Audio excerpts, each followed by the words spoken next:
Private labelista puhutaan ja kerron lyhkäisesti, mitä tässä yhteydessä tarkoitetaan. Sehän ei ole välttämättä kovinkaan vakiintunut käsite, vähän riippuu ehkä kaupan alasta, mitä se tarkoittaa kenellekin. Ja sitten, miten siellä määräytyy valmistaja, maahantuoja ja jakelija jokaiselle tuotteelle. Ja private label-tuotteen valmistaja vastaa normaalin valmistajan vastuista, eli katsotaan vähän niitä läpi, vaikka Hannunen hyvin äsken kattokin. Ja sitten vielä ihan lyhkäinen yhteenveto. Eli private label-tuotteella tarkoitetaan semmoisia tuotteita, mitkä niin sanotusti kolmas osapuoli valmistaa. Ja sitten tämä markkinoille saattava yritys laittaa siihen oman nimensä tai tuotemerkkinsä. Niin tässä yhteydessä tästä yrityksestä tulee sen tuotteen valmistaja.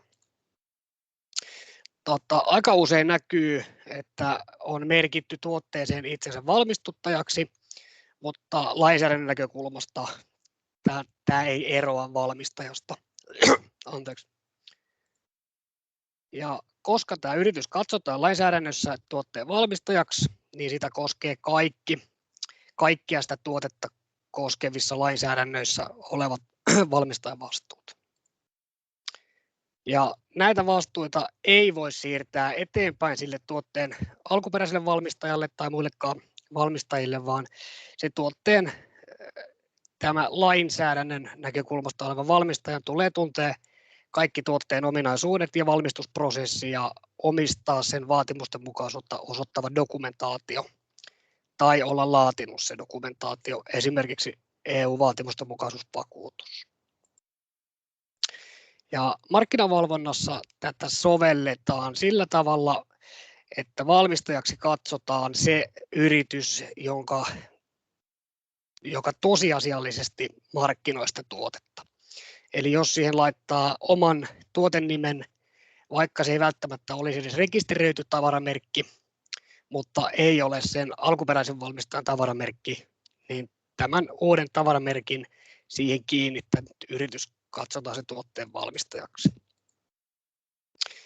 Ja sitä valmistajan vastuuta ei voi kiertää sillä, että laittaa sinne valmistajaksi merkityksi sen alkuperäisen yrityksen tai alkuperäisen tuotteen valmistajan, vaan tämä merkin, siis tuotemerkkinsä siihen liittänyt yritys katsotaan näistä valmistajamerkinnöistä huolimatta sen tuotteen valmistajaksi. Ja kun näin käy, niin ne alkuperäisen valmistajan tekemät tai teettämät vaatimusten mukaisuutta osoittavat dokumentit ei enää päde tälle private label-tuotteelle. Eli tämä vaatimusten mukaisuuden arviointimenettelyt pitää suorittaa uudestaan. Ja tässä on Hannun esityksessä tarkemmin jo esitettiinkin nämä, mutta nopeasti käydään vielä läpi. Eli EU:n harmonisointilainsäädännössä valmistajalla tarkoitetaan luonnollista tai oikeushenkilöä, joka valmistaa tai suunnitteluttaa tai valmistuttaa tuotetta ja markkinoista omalla tuotenimellään tai tavaramerkillään. Eli tämä private labelin käsite sisältyy jo tänne valmistajan määritelmään. Ja maahantuoja on sitten sellainen, joka kolmannesta maasta tuo, mutta ei liitä siihen omia tuotemerkkejään. Ja jakelija on sitten Euroopan sisällä semmoinen tuotetta myyvä yritys, joka ei sisältä siihen omia tuotemerkkejään. Ja näissä voi hienoisia eroja olla säädöskohtaisesti, eli kannattaa aina tarkistaa sieltä tuotetta koskevasta tai koskevista säädöksistä. Ja kuten tuossa tuli jo esille, niin tämän private label-valmistajan vastuut on siis tuotteen valmistajan vastuut. Eli lainsäädännössä valmistajalle määrätyt velvoitteet koskee tätä private label-yritystä. Eli sen on varmistettava, että tuote on suunniteltu ja valmistettu lainsäädännössä esitettyjen olennaisten vaatimusten mukaisesti. Tässä on seuraavat kohdat tulee tuolta EU-harmonisointilainsäädännöstä, joten ne ei koske sellaisia tuotteita, jotka on pelkästään kuluttajaturvallisuuslain alaisia. Eli että valmistajan on laadittava tekniset asiakirjat ja suoritettava tai suoritutettava asiaan kuuluva vaatimusten mukaisuuden arviointimenettely. Tämä koskee siis sellaisia lainsäädäntöjä, missä tuo ilmoitetun laitoksen osa on siellä määrättynä. Ja sitten kun nämä vaatimustenmukaisuus on osoitettu, niin tulee laatia vaatimustenmukaisuusvakuutus ja kiinnittää CE-merkintä.